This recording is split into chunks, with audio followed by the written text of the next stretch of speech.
Voter registration fraud ਬਹੁਤ ਜ਼ਿਆਦਾ ਜਿੱਦਾਂ ਕਹਿ ਲਓ ਕਿ ਆਲ ਟਾਈਮ ਜਿਹੜਾ ਹਾਈ ਆ ਕਿ ਉਹ ਕਹਿੰਦੇ ਕਿ ਰਿਕੁਆਇਰਮੈਂਟ ਜਿਹੜੀ ਆ ਉਹਨੂੰ ਇਨਫੋਰਸ ਨਹੀਂ ਕਰਦੇ ਜੀ ਤੇ ਕਿ ਸਾਰਿਆਂ ਦਾ ਸਿਟੀਜ਼ਨਸ਼ਿਪ ਦਾ ਇਦਾਂ ਪ੍ਰੂਫ ਜਿਹੜਾ ਟੈਸਟ ਕਰੋ।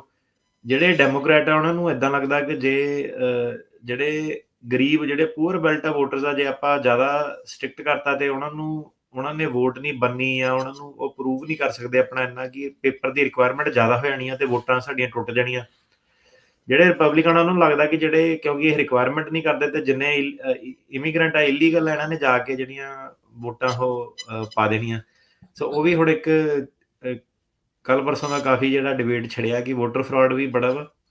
ਇਹਦੇ ਵਿੱਚ ਇੱਕ ਗੱਲ ਦੱਸਦੀ ਹੈ ਕਿ ਜਿਹੜਾ ਜੇ ਕੋਈ ਬੰਦਾ ਕਦੀ ਕਲੇਮ ਕਰੇ ਨਾ ਕਿ ਉਹ ਯੂਐਸ ਸਿਟੀਜ਼ਨ ਸੀਗਾ, ਕਿਸੇ ਦੀ ਚੁੱਕ ਚੱਕ ਕੇ ਵੀ ਗਲਤੀ ਨਾਲ ਵੀ ਜਿਹੜਾ ਕਰ ਦੇਵੇ, ਜਦੋਂ ਤੁਹਾਡਾ ਗ੍ਰੀਨ ਕਾਰਡ ਵੀ ਭਾਵੇਂ ਆ ਗਿਆ ਨਾ ਸਿਟੀਜ਼ਨ ਤੇ ਤੁਹਾਨੂੰ ਉਹਦਾ ਨਾ ਪ੍ਰੋਬਲਮ ਬਹੁਤ ਵੱਡੀ ਪੈਣੀ ਹੈ। ਸੋ ਆ ਜਿਹੜੀ ਬਹੁਤ ਵੱਡਾ ਫਰਾਡ ਆ, ਬਹੁਤ ਵੱਡਾ ਫਰਾਡ ਆ।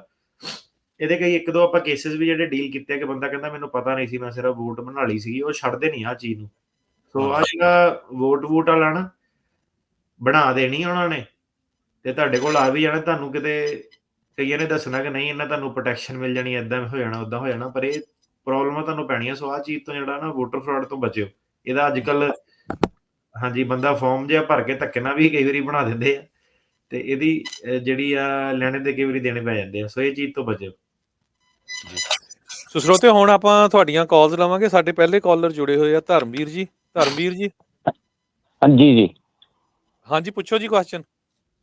ਹਾਂਜੀ ਮੇਰਾ ਸਵਾਲ ਹੈਗਾ ਜੀ, ਵੋਟਰ ਰਜਿਸਟ੍ਰੇਸ਼ਨ ਫਰਾਡ ਬਹੁਤ ਜ਼ਿਆਦਾ ਜਿੱਦਾਂ ਕਹਿ ਲਓ ਕਿ ਆਲ ਟਾਈਮ ਜਿਹੜਾ ਹਾਈ ਆ ਕਿ ਉਹ ਕਹਿੰਦੇ ਕਿ ਰਿਕੁਆਇਰਮੈਂਟ ਜਿਹੜੀ ਆ ਉਹਨੂੰ ਇਨਫੋਰਸ ਨਹੀਂ ਕਰਦੇ ਜੀ ਤੇ ਕਿ ਸਾਰਿਆਂ ਦਾ ਸਿਟੀਜ਼ਨਸ਼ਿਪ ਦਾ ਇਦਾਂ ਪ੍ਰੂਫ ਜਿਹੜਾ ਟੈਸਟ ਕਰੋ। ਜਿਹੜੇ ਡੈਮੋਕ੍ਰੈਟ ਆ ਉਹਨਾਂ ਨੂੰ ਇਦਾਂ ਲੱਗਦਾ ਕਿ ਜੇ ਜਿਹੜੇ ਗਰੀਬ ਜਿਹੜੇ ਪੂਅਰ ਬੈਲਟ ਆ ਵੋਟਰਸ ਆ ਜੇ ਆਪਾਂ ਜ਼ਿਆਦਾ ਸਟ੍ਰਿਕਟ ਕਰਤਾ ਤੇ ਉਹਨਾਂ ਨੇ ਵੋਟ ਨਹੀਂ ਬਣਨੀ ਆ, ਉਹਨਾਂ ਨੂੰ ਉਹ ਪ੍ਰੂਵ ਨਹੀਂ ਕਰ ਸਕਦੇ ਆਪਣਾ ਇੰਨਾ ਕਿ ਪੇਪਰ ਦੀ ਰਿਕੁਆਇਰਮੈਂਟ ਜ਼ਿਆਦਾ ਹੋ ਜਾਣੀ ਆ ਤੇ ਵੋਟਾਂ ਸਾਡੀਆਂ ਟੁੱਟ ਜਾਣੀਆਂ। ਜਿਹੜੇ ਰਿਪਬਲਿਕਨ ਉਹਨਾਂ ਨੂੰ ਲੱਗਦਾ ਕਿ ਜਿਹੜੇ ਕਿਉਂਕਿ ਇਹ ਰਿਕੁਆਇਰਮੈਂਟ ਨਹੀਂ ਕਰਦੇ ਤੇ ਜਿੰਨੇ ਇਮੀਗ੍ਰੈਂਟ ਆ ਇਲੀਗਲ ਇਹਨਾਂ ਨੇ ਜਾ ਕੇ ਜਿਹੜੀਆਂ ਵੋਟਾਂ ਉਹ ਪਾ ਦੇਣੀਆਂ। ਸੋ ਉਹ ਵੀ ਹੁਣ ਇੱਕ ਕੱਲ ਪਰਸੋਂ ਦਾ ਕਾਫੀ ਜਿਹੜਾ ਡਿਬੇਟ ਛੜਿਆ ਕਿ ਵੋਟਰ ਫਰਾਡ ਵੀ ਬੜਾ ਵਾ। ਇਹਦੇ ਵਿੱਚ ਇੱਕ ਗੱਲ ਦੱਸਦੀ ਹੈ ਕਿ ਜਿਹੜਾ ਜੇ ਕੋਈ ਬੰਦਾ ਕਦੀ ਕਲੇਮ ਕਰੇ ਨਾ ਕਿ ਉਹ ਯੂਐਸ ਸਿਟੀਜ਼ਨ ਸੀਗਾ, ਕਿਸੇ ਦੀ ਚੁੱਕ ਚੱਕ ਕੇ ਵੀ ਗਲਤੀ ਨਾਲ ਵੀ ਜਿਹੜਾ ਕਰ ਦੇਵੇ, ਜਦੋਂ ਤੁਹਾਡਾ ਗ੍ਰੀਨ ਕਾਰਡ ਵੀ ਭਾਵੇਂ ਆ ਗਿਆ ਨਾ ਸਿਟੀਜ਼ਨ ਤੇ ਤੁਹਾਨੂੰ ਉਹਦਾ ਨਾ ਪ੍ਰੋਬਲਮ ਬਹੁਤ ਵੱਡੀ ਪੈਣੀ ਹੈ। ਸੋ ਆ ਜਿਹੜੀ ਬਹੁਤ ਵੱਡਾ ਫਰਾਡ ਆ, ਬਹੁਤ ਵੱਡਾ ਫਰਾਡ ਆ। ਇਹਦੇ ਕਈ ਇੱਕ ਦੋ ਆਪਾਂ ਕੇਸਿਸ ਵੀ ਜਿਹੜੇ ਡੀਲ ਕੀਤੇ ਕਿ ਬੰਦਾ ਕਹਿੰਦਾ ਮੈਨੂੰ ਪਤਾ ਨਹੀਂ ਸੀ, ਮੈਂ ਸਿਰਫ ਵੋਟ ਬਣਾ ਲਈ ਸੀਗੀ, ਉਹ ਛੱਡਦੇ ਨਹੀਂ ਆ ਚੀਜ਼ ਨੂੰ। ਸੋ ਆ ਜਿਹੜਾ ਵੋਟ ਵਾਲਾ ਨਾ ਬਣਾ ਦੇਣੀ ਉਹਨਾਂ ਨੇ ਤੇ ਤੁਹਾਡੇ ਕੋਲ ਆ ਵੀ ਜਾਣਾ, ਤੁਹਾਨੂੰ ਕਿਤੇ ਕਈਆਂ ਨੇ ਦੱਸਣਾ ਕਿ ਨਹੀਂ ਇਹਨਾਂ ਤੁਹਾਨੂੰ ਪ੍ਰੋਟੈਕਸ਼ਨ ਮਿਲ ਜਾਣੀ, ਏਦਾਂ ਹੋ ਜਾਣਾ ਓਦਾਂ ਹੋ ਜਾਣਾ, ਪਰ ਇਹ ਪ੍ਰੋਬਲਮਾਂ ਤੁਹਾਨੂੰ ਪੈਣੀਆਂ। ਸੋ ਆਹ ਚੀਜ਼ ਤੋਂ ਜਿਹੜਾ ਨਾ ਵੋਟਰ ਫਰਾਡ ਤੋਂ ਬਚਿਓ।